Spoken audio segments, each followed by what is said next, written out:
Tonight, on Real News, we meet the oldest goat in the world living in the sunny Alice Springs. We delve deep into the food culture of Italy and formulate a thesis of why people love pasta so much. And Sally, our excellent travel expert, visits Japan and rates it out of 10 stars whether or not it is a worthwhile trip to take.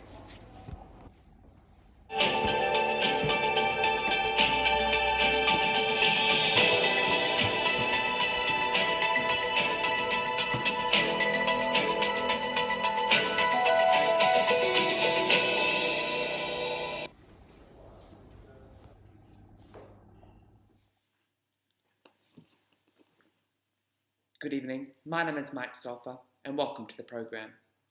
Before we jump into the fun stuff, let's get the serious story out of the way first. For the past few years, the whole world has been living in a disastrous pandemic, from lockdown to masks, to the last bit of toilet paper left on the woolly shelves. There is one thing for sure. We've all lived through the worst moments of our lives. Tonight we ask some big questions around education and the workforce. What were the effects of studying from home? How were jobs affected in this period? And how was the term fake news a big factor of lying to the Australian population and the world? We travel now to the suffering family where they recount their time during this heartbreaking few years. Mick Sultry has the story.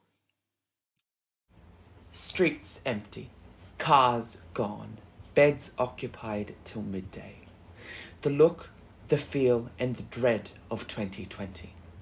COVID-19 struck hard, and today we will understand how hard it struck. For some, feelings of fear, uncertainty, anxiety, and for others, apathy and denial. Today, we will interview the suffering family and find out how fellow Australians survived during this unprecedented. I will firstly interview Sarah Suffering, a university student studying nursing.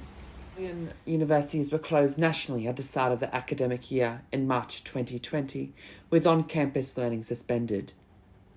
Let's find out how Sarah handled studying in lockdown. How was it like studying during COVID? What were your strengths and weaknesses?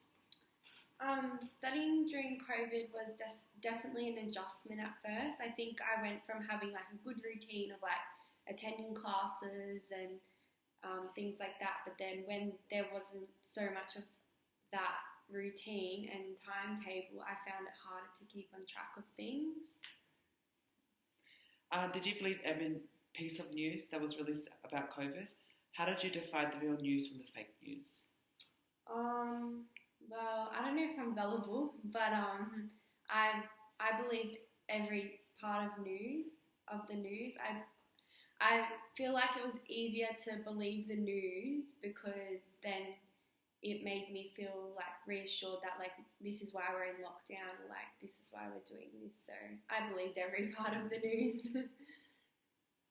And now that we're out of lockdown, would you rather study on campus or are you just used to studying in the comfort of your own home? Now I'm used to studying in the comfort of my own home, even though I still find it hard to keep a routine. I think I'm used to that now. Yeah. During this disastrous pandemic, the workforce has had some heartbreaking repercussions. Redundancies, less hours, working from home. These effects have had a serious toll on the Australian population and their health. In fact, the Australian Bureau of Statistics had been collecting fortnightly COVID-19 impact survey data involving a representative sample of 1,028 adults across Australia. Findings indicate 68% of those surveyed have been concerned or very concerned about their health due to the spread of COVID-19. Let's interview Tony Suffering and discover how he handled the lockdowns and juggling with his job. As for many, the pandemic has and will continue to have profound consequences regarding one's career plans and livelihood due to job elimination, drastic changes in how work gets done, and business shuttered. What were your difficulties during COVID for you, and what were your strengths? Difficulties for me were that I couldn't participate in my favourite sport, which is running. We were locked in to the 5K boundary, so I couldn't meet up with friends for running, which I enjoy. And I think my strengths are that I live day to day.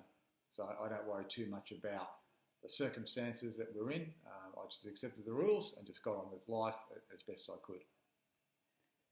How did the redundancy affect you, and what did you do to push through it, especially through the troubling time of the pandemic? Redundancy was very stressful. Obviously, the bills keep rolling in, but there's no income, so that makes it stressful. But what I did was treat the redundancy like I was still working, and so for 8 hours a day, as if I was in a job, I would spend time looking for work. So I did that for a few weeks, and it paid off. I had a new job within a couple of months of being made redundant. When new articles and news sources were released about COVID-19, how did you separate the fake news from the real news? It was difficult at times, but I tended to ignore a lot of the news and listen to a few trusted sources, the Premier and Chief Health Officer. But even then, I wasn't taking a lot on board. I was just working to the rules that we had, and I knew that over time that things would correct themselves and would be back to normal. In these past 2 interviews, I have asked the suffering family about fake news relating to COVID-19, and here is why. According to Van der Linden, the spread of misleading information about the virus has led the World Health Organization to warn of an ongoing infodemic, or an overabundance of information, especially misinformation, during an epidemic.